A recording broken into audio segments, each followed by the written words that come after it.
Don't touch that ring. The words came out sharper than Ethan Callaway intended, slicing through the silence of the presidential suite like broken glass across marble. Naomi Carter froze instantly, her hand still hovering above the folded white towels she had been placing beside the bathroom counter. Rain hammered the floor-to-ceiling windows behind them, turning the Chicago skyline into a blur of silver lights and shadows 62 stories below. For a moment, neither of them moved. The soft hum of the air conditioner, the distant echo of piano music drifting up from the hotel ballroom downstairs, even the steady ticking of Ethan's gold watch suddenly felt unbearably loud. Naomi slowly lowered her hand. "I'm sorry, sir," she said quietly, her voice calm but tired, the kind of tired that didn't come from one long shift, but from years of surviving too much without complaint. Ethan barely heard her. His eyes were locked on the silver ring wrapped around her finger. Old, scratched, cheap. The kind of ring no billionaire CEO would ever notice under normal circumstances. But this wasn't normal, because engraved into the faded metal was a tiny symbol Ethan hadn't seen in more than 20 years. A small carved star beside the letter S, Street Agnes Orphanage. His throat tightened instantly. Impossible. Naomi shifted awkwardly beneath his stare. She was used to wealthy guests looking through her, not at her. Men like Ethan Callaway usually never remembered the names of the staff, serving them coffee or changing their sheets. But now the most powerful hotel CEO in the country looked like he had forgotten how to breathe. Ethan stepped closer without realizing it. His pulse pounded hard against his ribs. The ring couldn't be real. Not after all this time. Not after the fire. Not after the girl disappeared. "Where did you get that?" he asked, his voice lower now, almost unsteady. Naomi instinctively covered the ring with her other hand. "It was a gift," she answered softly. Ethan stared at her face for the first time. Really stared. Dark skin glowing beneath the suite's amber lights. Tired eyes. Tight curls pulled neatly beneath the maid uniform cap. There was dignity in the way she stood, even after clearly working a double shift. But something else unsettled him more. Her eyes. He knew those eyes. Somewhere deep inside memories he had spent years trying to bury beneath private jets, billion-dollar acquisitions, and luxury towers with his name stamped across the top. Outside, thunder rolled across the city. Ethan suddenly remembered another storm. Another cold night. A frightened little boy sitting alone in a broken orphanage hallway while rain leaked through the ceiling. And beside him, a little girl placing half a peanut butter sandwich into his shaking hands. "You can have my half," she had whispered. "You look hungrier than me." Ethan blinked hard, forcing the memory away. No, it couldn't be her. That girl was gone. Everyone told him she never made it out after the fire at St. Agnes. He swallowed slowly, but the knot in his chest only tightened. Naomi took a cautious step backward, clearly uncomfortable now. "If there's a problem with the room, sir, I can call my supervisor." Ethan didn't answer, because for the first time in years, Ethan Callaway wasn't thinking like a CEO. He was thinking like the abandoned little boy he used to be. And all he could see was that ring. Naomi could feel his eyes following her even after she stepped away from the bathroom counter. Wealthy guests stared at staff all the time, but this was different. This felt personal. Dangerous, almost. Ethan stood motionless near the window, one hand in his pocket, the other still trembling slightly at his side. He hated that trembling. Men like him were not supposed to shake. Not in negotiations. Not in interviews. Not in front of employees. Especially not over an old silver ring that probably cost less than $20. Naomi cleared her throat softly. "Would you like me to finish the turn-down service later, sir?" Ethan did not answer immediately. His mind was somewhere else now, somewhere far from the polished luxury of the Callaway Grand Hotel. Somewhere colder. Smaller. The smell of old radiator heat and wet socks. Thin blankets. Flickering hallway lights. St. Agnes Orphanage. He had spent years trying to erase those memories. When reporters asked about his childhood, he always gave the same clean version. Foster care. Hard work. Scholarships. Success. Nobody wanted the ugly details. Nobody wanted to hear about the nights he cried silently into a pillow because older boys stole his food tray. Nobody wanted to hear how terrified he used to be every time thunderstorms rolled through Louisiana because the orphanage roof leaked so badly water dripped onto the children while they slept. But there had been one good thing there. One person. a little girl with bright eyes and scraped sneakers who always sat beside him during storms. Naomi adjusted the folded blanket at the edge of the king-sized bed. "Sir?" she asked again carefully. Ethan blinked, pulling himself back into the room. "How long have you worked here?" Naomi looked surprised by the question. "Almost 2 years. And before that?" She hesitated slightly. "Different places." Ethan noticed the hesitation immediately. Men who built billion-dollar companies learn how to hear silence better than words. "Did you grow up in Chicago?" Naomi gave a small, polite smile that never reached her eyes. "No, sir." She clearly did not want conversation. Ethan understood why. People with power always asked questions like they deserved answers. He had become one of those people a long time ago. Naomi picked up her housekeeping cart near the doorway. "If there is nothing else you need, I should finish the other sweets before midnight." Ethan almost let her leave. Almost. But then lightning flashed across the windows, flooding the suite in white for half a second, and he saw it again. The ring. The tiny carved star. His chest tightened painfully. "Wait." Naomi stopped. Ethan walked slowly toward her now, careful, almost uncertain. Something nobody in his company had ever seen before. Up close, he noticed exhaustion beneath her makeup-free face. Tiny shadows under her eyes. Hands rough from constant cleaning chemicals and long shifts. She looked like someone carrying the weight of survival quietly. "That ring," he said softly. "Who gave it to you?" Naomi's fingers instinctively curled around it again.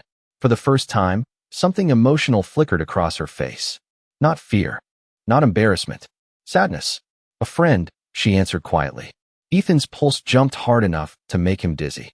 "From St. Agnes?" Naomi froze completely. The hallway outside suddenly felt silent. Even the rain seemed distant now. Her eyes lifted slowly toward his, searching his face with growing confusion. Ethan could barely breathe. Because deep inside him, buried beneath years of money, headlines, and carefully controlled emotions, a memory had finally opened its eyes. A little girl sitting cross-legged beside him on a cracked orphanage floor, smiling while pressing a silver ring into his small, trembling hand. "Now we both have one," she had whispered. "So you do not have to feel alone anymore." Naomi stared at him carefully now, her fingers still wrapped protectively around the ring. The expression on Ethan's face unsettled her more than his questions did. Billionaires were supposed to look confident, controlled, untouchable. But the man standing in front of her suddenly looked lost, like someone who had opened the wrong door and found an old wound waiting behind it. "How do you know about St. Agnes?" she asked quietly. Ethan swallowed hard. His throat felt dry despite the expensive bourbon sitting untouched on the marble counter behind him. "Because I live there," he answered. Naomi's eyes widened slightly. Outside the suite, thunder rolled across downtown Chicago again, low and distant, like the city itself was holding its breath. Ethan slowly reached into the inside pocket of his tailored charcoal jacket. His movements were careful now, almost nervous. Then he pulled out a thin black leather wallet and opened one of the hidden compartments. Naomi watched silently as he removed something small wrapped inside faded tissue paper. Ethan unfolded it slowly in his palm. Another silver ring, nearly identical to hers. Same scratches. Same tiny engraved star beside the letter S. Naomi stopped breathing for a second. Her lips parted slightly, but no words came out. Ethan looked down at the ring in his hand like it weighed 100 pounds. "I never stopped carrying it," he said softly. The confession barely sounded like him. Men like Ethan Calloway did not confess things. They negotiated, controlled, dominated rooms with silence and contracts and billion-dollar signatures. But right now none of that mattered. Because suddenly he was not the CEO of the largest luxury hotel chain in America anymore. He was just a little boy named Ethan sitting in a leaking orphanage hallway 22 years ago, terrified of thunderstorms and abandonment. Naomi slowly leaned against the housekeeping cart as memories began flooding back faster than she could stop them. A skinny boy with dark circles under his eyes. Tiny inhalers stuffed in his pockets. The way he used to panic whenever older children fought in the cafeteria. The way he always pretended he was not scared even when his hands shook. "EJ," she whispered without thinking. Ethan looked up instantly. Nobody had called him that in over 2 decades. Not investors. Not board members. Not former girlfriends. Nobody. The nickname hit him harder than any insult ever could. Naomi covered her mouth softly as realization spread across her face. "Oh my God," she breathed. Ethan felt his chest tighten painfully. Hearing her voice say those words pulled something apart inside him. "You remember me," he whispered. Naomi gave a small, disbelieving laugh filled with emotion and sadness at the same time. "You used to hide books under your mattress because the older boys kept stealing them." Ethan stared at her silently. "And every Friday night," she continued softly, "you would trade your dessert for extra milk because the medicine upset your stomach." Ethan could not speak. Every detail was right. Every single one. Naomi looked down at the matching rings with watery eyes. "I thought you got adopted and forgot all about that place." Ethan closed his eyes briefly. Forgot. The word sliced deeper than she realized. Because the truth was uglier than forgetting. He had escaped St. Agnes at age 12 after a wealthy couple adopted him from New Orleans. New schools. New clothes. New opportunities. Then college. Success. Money. Power. He spent years burying every memory connected to the orphanage because remembering hurt too much. But there was one memory he never fully erased. Her. The girl who sat beside him during storms and promised he mattered before the world ever did. Naomi looked at him carefully now, studying the expensive suit, the polished shoes, the luxury suite surrounding them. "You really became someone," she said softly. But instead of pride, Ethan felt shame crawl slowly through his chest. Because the girl who once shared her food with him was now standing in front of him, wearing a maid uniform inside a hotel tower carrying his last name. The suite suddenly felt too small for both of them. Too quiet. Too full of ghosts. Naomi looked away first, lowering her eyes toward the housekeeping cart, as if focusing on work could somehow steady the emotions rising inside her chest. Ethan noticed the instinct immediately. She was retreating into professionalism, into survival. People who spent their lives overlooked by others learned how to disappear fast. "Naomi," he said carefully, testing her name for the first time in years without even realizing it. She looked up slowly. Hearing her name in his voice felt strange. Softer than she expected. "You really do remember me," Ethan said. Naomi gave a faint smile filled more with disbelief than happiness. "I remember everybody from St. Agnes," she answered quietly. "Some people forget places like that, but the kids who survive them usually do not." The words landed hard. Ethan felt them settle deep in his chest because she was right. He had spent half his life trying to outrun St. Agnes. Every expensive suit, every skyscraper deal, every magazine cover calling him self-made. All of it built on top of a frightened boy who once cried himself to sleep inside a room with peeling paint and broken heaters. Naomi adjusted the sleeve of her housekeeping uniform. "I should probably finish my floor," she said gently. "The supervisors track our carts now." Ethan frowned slightly. "At almost midnight." Naomi nodded. "Luxury hotels do not really sleep." The answer carried no bitterness, just truth. That somehow hurt more. Ethan looked around the massive suite suddenly through different eyes. Imported marble countertops. Italian furniture. A $6,000 chandelier glowing above them. The entire room cost more per night than St. Agnes probably spent feeding children for months. And standing in the middle of it was Naomi Carter, the girl who once shared her winter blanket with him because he could not stop shivering at night. Working housekeeping. Ethan suddenly remembered another moment from long ago. He had been 10 years old, sitting alone on the orphanage staircase after another asthma attack. Humiliated. Weak. Angry at the world. Naomi had sat beside him quietly and handed him a paper cup filled with water. "You cannot hate yourself into becoming stronger," she told him back then. He had never forgotten that sentence. Even now. Especially now. "Why did you never try to find me?" Ethan asked softly. Naomi looked surprised by the question. Then she gave a small tired laugh. "Find you where?" she asked. "You disappeared one morning. New clothes. New parents. Nice car waiting outside." Her voice remained calm, but Ethan could hear the sadness underneath it now. "After that, everybody at St. Agnes talked about you like you had won the lottery." Ethan swallowed hard. He remembered that day differently. He remembered looking back through the car window and seeing Naomi standing near the orphanage fence in the rain, holding both their rings tightly in her hands. He remembered wanting to run back. But children did not control where life carried them. "I came back once," Ethan admitted quietly. Naomi blinked in surprise. "What?" Ethan stared toward the rain-covered windows. "When I was 19. First year of college. His jaw tightened slightly. But St. Agnes was gone by then. Naomi's expression softened instantly. The fire. She remembered it too well. Half the building destroyed. Children transferred all across Louisiana. Lives scattered overnight like ashes in the wind. I looked for records, Ethan continued softly. But nobody could tell me where you went. Naomi looked down at her ring again. I thought about you sometimes, she admitted after a long silence. Mostly during storms. Ethan closed his eyes briefly because somehow that hurt even more than if she had said she hated him. Downstairs, faint music drifted upward from the ballroom gala happening 3 floors below. Wealthy investors. Champagne glasses. Smiling executives. A world Ethan ruled effortlessly every day.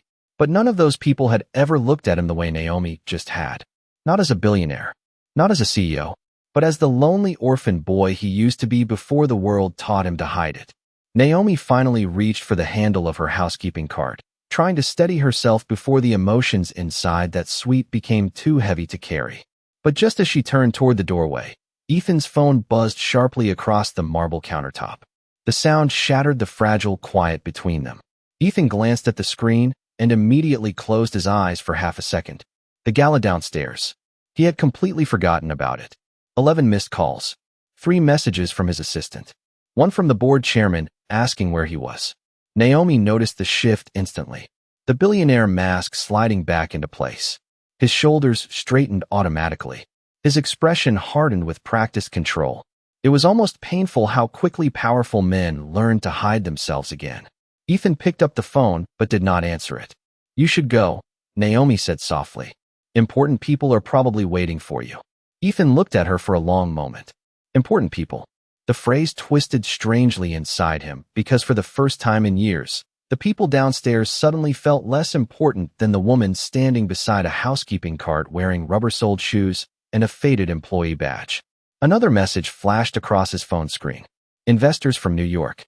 International partners. Reporters. Billion-dollar expansion deals. The entire ballroom downstairs existed to celebrate him tonight. Yet somehow the only thing Ethan could think about was the little girl from St. Agnes who used to save half her cornbread for him every Sunday night because she knew he hated going to bed hungry. Naomi lowered her eyes politely. Good night, Mr. Calloway. The formality hurt more than it should have. Ethan almost said, you do not have to call me that. But the words stayed trapped behind years of emotional distance he no longer knew how to cross. Naomi gently pushed the cart into the hallway. Ethan watched her leave slowly beneath the warm corridor lights, her small silver ring catching the glow for just a second before she disappeared around the corner. And suddenly something inside him panicked. Naomi.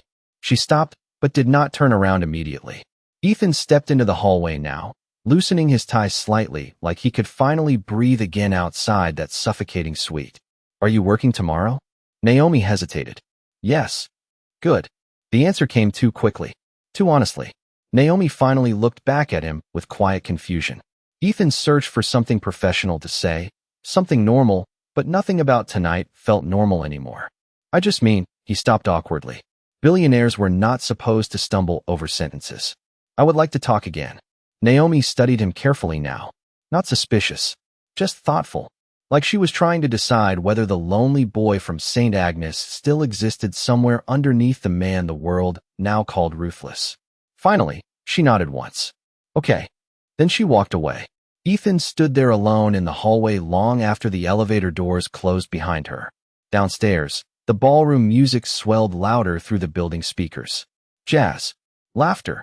Crystal glasses clinking together beneath chandeliers worth more than most homes. Normally that sound energized him. Tonight it felt empty. Ethan slowly looked down at the ring still resting in his palm. His ring. Their rings. 22 years. 22 years while he built an empire large enough to reshape skylines. 22 years while Naomi quietly cleaned hotel rooms inside buildings carrying his name. Shame settled heavily into his chest now because suddenly he noticed things he had ignored for years. The exhausted faces of night staff. The invisible workers pushing carts through silent hallways. The women who cleaned up after wealthy guests while executives downstairs toasted success. Ethan had spent years believing he understood struggle because he once escaped poverty. But somewhere along the way, Success had wrapped layers around him so thick he stopped seeing the people still trapped. Inside it, his phone buzzed again. This time it was his assistant calling directly. Ethan answered without taking his eyes off the empty hallway. "Sir," the assistant said nervously, "the investors are waiting for your speech." Ethan remained silent for a moment. Then he asked a question nobody expected.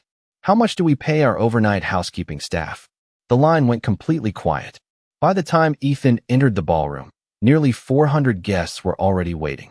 The room glowed beneath enormous crystal chandeliers that scattered gold light across polished marble floors and designer gowns.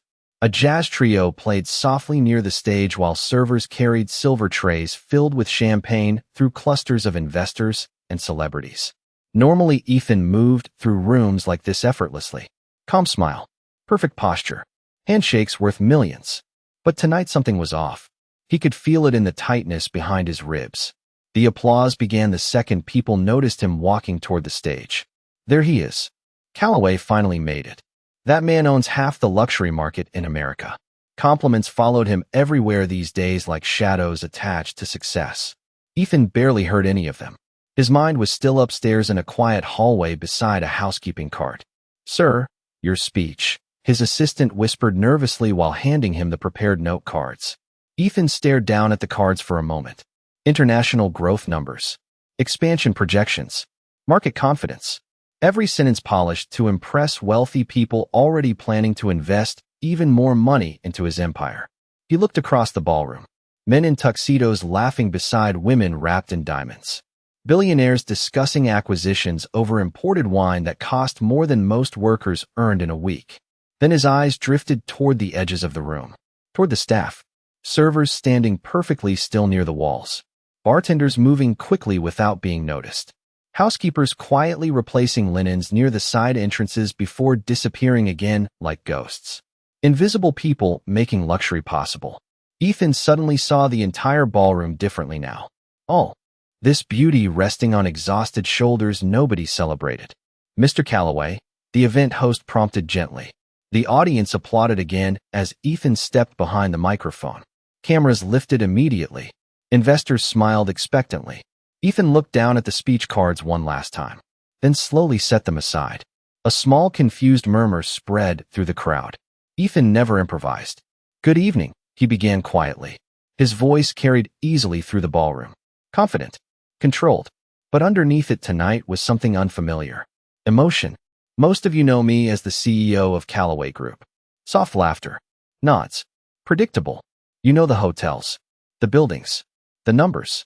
Ethan paused briefly, his eyes moving across the glittering room. "But tonight I was reminded of something I spent years forgetting." The ballroom grew quieter. Even the servers stopped moving. Ethan loosened his cuff slightly, buying himself a second to steady his breathing. When people talk about success, they usually point at the person standing on the stage.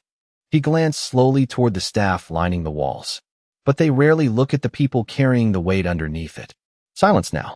Complete silence. Investors exchanged uncertain looks. Ethan never spoke like this. "There are people in this building tonight who work overnight shifts so guests like us can sleep comfortably. People whose names are forgotten 5 seconds after reading their badges. People who clean our messes while we celebrate ourselves." His assistant near the stage looked horrified. None of this was approved. Ethan barely noticed. Because suddenly, he saw Naomi again standing quietly beneath warm hallway lights wearing the same expression she wore years ago at St. Agnes whenever someone else was hurting more than she was. Compassion without performance. "I built my career believing power meant becoming untouchable," Ethan admitted softly. "But the truth is, sometimes power just teaches you how to stop seeing people." The ballroom looked frozen now. No clinking glasses. No whispered conversations. Just hundreds of wealthy strangers staring at a billionaire CEO, sounding less like a businessman and more like a man confessing something painful for the first time. Ethan swallowed carefully. His chest felt unbearably tight now because somewhere upstairs in a service hallway was the girl who once shared her blanket with him while he built a life large enough to forget she still existed. And suddenly that felt like the biggest failure of his entire career. The ballroom remained silent for nearly 3 full seconds after Ethan stepped away from the microphone. It was not the kind of silence created by boredom. It was the kind that happens when powerful people suddenly realize they are hearing something real. Then polite applause slowly began near the front tables. Scattered at first. Careful. Uncertain. Soon the entire ballroom joined in, though the energy felt different now. Less celebratory. More reflective. Ethan forced a small nod and stepped down from the stage while investors immediately moved toward him with confused smiles and practiced compliments. Powerful speech, Ethan. Very authentic. Excellent public image move. Public image. The phrase exhausted him instantly. They still thought this was strategy. Branding. Another billionaire polishing his reputation beneath chandelier lights. None of them understood that upstairs in a quiet service hallway, his entire understanding of success had cracked open because of a woman wearing a housekeeping uniform. "Sir, the New York investors want a private toast in the West Lounge," his assistant whispered urgently. Ethan loosened his tie slightly again. "Reschedule it." The assistant blinked in shock. "Tonight?" "Yes. But they flew in from Manhattan specifically for this event." Ethan looked toward the ballroom entrance where staff quietly moved in and out carrying trays and folded linens. Invisible labor wrapped inside perfect hospitality. Then they can wait 10 more minutes. Before the assistant could argue, Ethan turned and walked directly toward the service corridor behind the ballroom kitchens. Several executives stared after him in confusion. Billionaire CEOs were not supposed to walk into employee hallways alone, especially not during their own gala. The deeper Ethan moved into the staff corridors, the quieter the building became. The marble floors gave way to industrial tile. Gold chandeliers disappeared beneath fluorescent ceiling lights. The smell of expensive perfume faded into detergent, coffee, and warm laundry steam. Two completely different worlds existed inside the same hotel tower. One designed to be admired, the other designed never to be noticed. Ethan suddenly hated how normal that felt.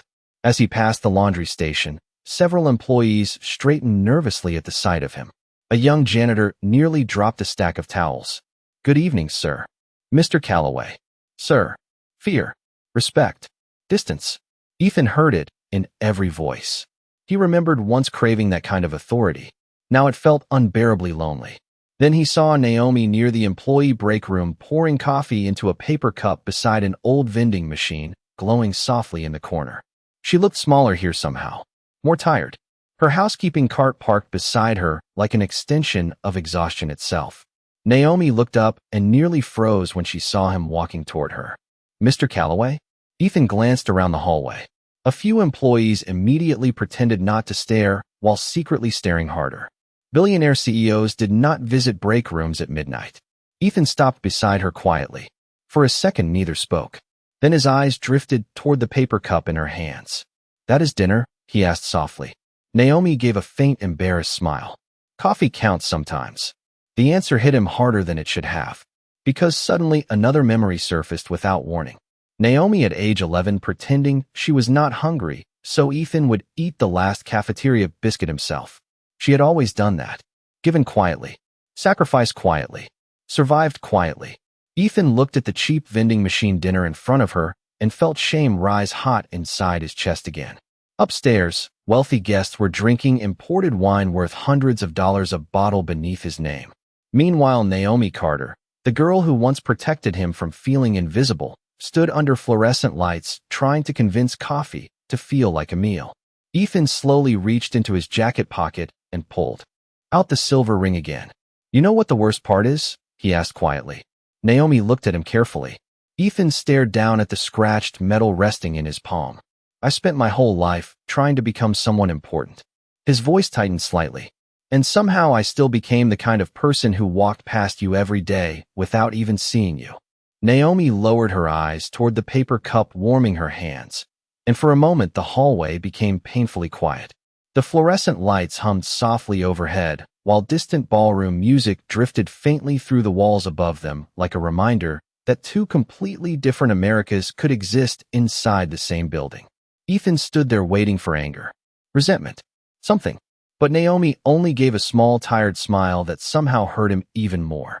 "You did see me," she said gently. Ethan frowned slightly. "No, I did not." Naomi shook her head. "Back then you did." Her voice remained soft, steady, almost protective. At St. Agnes, everybody looked through everybody because survival made people selfish sometimes. But not you. Ethan stared at her in disbelief. He wanted to argue. Wanted to tell her she was remembering the wrong person. Because all he could think about tonight were the years he never searched harder. The years he walked past employees without asking their names. The years he convinced himself success erased guilt. Naomi leaned lightly against the vending machine. You used to leave notes inside library books for the younger kids. Ethan blinked in surprise. He had forgotten that completely. Little encouraging notes. Naomi continued with a faint laugh. You are smarter than you think. Keep going. Stuff like that. Ethan looked away quickly. The memory embarrassed him now for reasons he could not explain. That was a long time ago. Naomi studied him carefully beneath the harsh hallway lights. Maybe, she said softly. But good people usually do not become bad overnight. They just get busy surviving different things. The sentence landed deep inside him because suddenly Ethan realized something terrifying. Naomi was comforting him. After everything. After all the years. After becoming invisible inside his own empire. She was still protecting his feelings the same way she protected him at St. Agnes. Ethan slowly sat down on the edge of a supply crate beside the wall, no longer caring that his expensive tailored suit would wrinkle. If anyone from the ballroom saw him now, they would never believe it. Ethan Calloway, Billionaire hotel CEO, sitting beneath fluorescent lights in an employee corridor, looking emotionally undone beside a vending machine. Naomi glanced at him with quiet concern. Are you okay? Ethan laughed softly under his breath. The sound carried no humor at all. I do not think I have been okay for a very long time. The honesty surprised even him. Naomi remained silent, giving him space the same way she used to during thunderstorms at the orphanage. Ethan rubbed his hands together slowly. Do you know what the strange part is? He asked. I thought becoming successful would make me feel safe forever. Naomi listened quietly. I thought if I made enough money, built enough things, stayed important enough. He stopped, swallowing carefully. Then maybe that little orphan kid inside me would finally stop being afraid. Naomi's expression softened instantly because she understood exactly what he meant. Children who grew up abandoned never really stopped waiting for life to leave them behind again. Even after success. Even after fame. Even after millions of dollars. But tonight, Ethan admitted quietly, I realized I still became someone I would not recognize back then. Naomi looked at him for a long moment before speaking. EJ, she said softly. The nickname nearly broke him again. The boy I knew used to cry when cafeteria workers threw away extra food because he thought hungry people deserved better. Ethan lowered his head slightly, breathing uneven now. Naomi stepped closer carefully. That person is still in there. Ethan looked up at her with eyes suddenly glassy beneath the fluorescent lights. Then why does it feel like I abandoned him? Naomi's answer came gently. Because sometimes people build tall lives to hide small wounds. Silence settled between them again. Heavy, honest, human. Then from farther down the hallway, a young housekeeper pushing fresh linens suddenly stopped in shock after noticing Ethan sitting there beside Naomi. Her eyes widened immediately. Within seconds, whispers began spreading quietly through the service corridor. Staff slowing down, staring discreetly. Because nobody had ever seen Ethan Calloway sitting among employees like one of them before. But Ethan barely noticed the attention. Because for the first time in years, he was finally looking at someone who knew who he was before the world taught him to pretend otherwise. By 1 o'clock in the morning, the rain outside had finally slowed to a soft drizzle against the hotel windows. But inside the service corridors, whispers were still moving faster than elevators. Employees passed one another carrying fresh linens and coffee trays while quietly repeating the same impossible sentence. Ethan Calloway was sitting downstairs in the staff hallway talking to a housekeeper like she mattered. Naomi noticed the stares immediately. The nervous smiles. The confusion. Some workers looked at her with curiosity. Others with caution. In luxury hotels, attention from powerful people rarely ended well for invisible employees. But Ethan no longer seemed aware of any of it.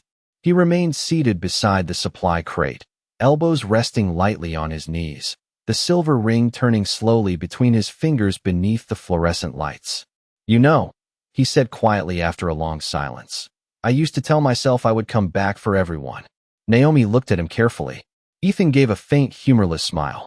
When I was 12, I thought becoming successful meant I could save people.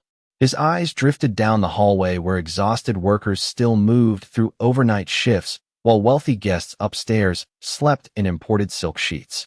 Then somewhere along the way, I became part of the machine that made survival harder for the same people I came from.